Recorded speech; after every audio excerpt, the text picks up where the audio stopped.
अस्सलाम वालेकुम दोस्तों, अपनी नेक्स्ट वीडियो के साथ आपको वेलकम करता हूं। इस वीडियो में आपको बताऊंगा, कुछ दोस्तों के कमेंट्स आए हैं कि क्या प्री सेटलमेंट स्टेटस अप्लाई दोबारा की जा सकती है। उनका किसी न किसी वजह से रिजेक्ट हुआ है, रिफ्यूज़ हुआ है, तो वो क्या दोबारा अप्लाई कर सकते हैं। तो यहाँ पे मैं आपको बताऊंगा कि जो लॉ है यूके का, अगर उसको आप रीड करेंगे प्री सेटलमेंट स्टेटस से रिलेटेड, तो वहाँ पे किसी जगह पे भी नहीं लिखा हुआ कि आप दोबारा अप्लाई नहीं कर सकते।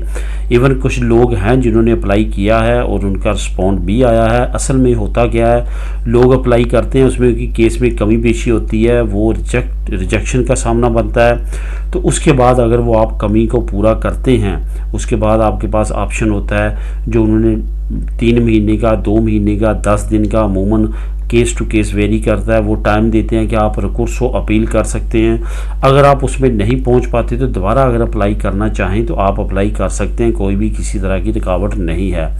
कोशिश करें, जो पहले उन्होंने आपको कहा है कि आपके केस में ये कमी है, अगर तो आप 100% वो दूर कर देते हैं तो दोबारा अप्लाई करें। अगर आप वो दूर नहीं कर सकते और उसी तरह दोबारा से जैसे पहले रिजेक्शन हुई है दोबारा अप्लाई कर देते हैं और ये समझते हैं कि अब हो सकता है कि हो जाए, तो ऐसा मुमकिन नहीं है। बहुत सारे लोग ऐसे भी हैं जिन्होंने हूबहू केस दोबारा से रिपीट किए हैं, तो उनको बार बार रिजेक्शन का सामना करना पड़ा है। तभी दोबारा अप्लाई करें जब उनका पहला जो जवाब आया था उसको आप पूरा, उसके जो कमी थी जो उन्होंने बयान की थी वो आप पूरी कर सकें, तो उसके बाद ही अप्लाई करें। इसमें कोई भी रुकावट नहीं है कि आप अप्लाई नहीं कर सकते, आप बार बार अप्लाई कर सकते हैं।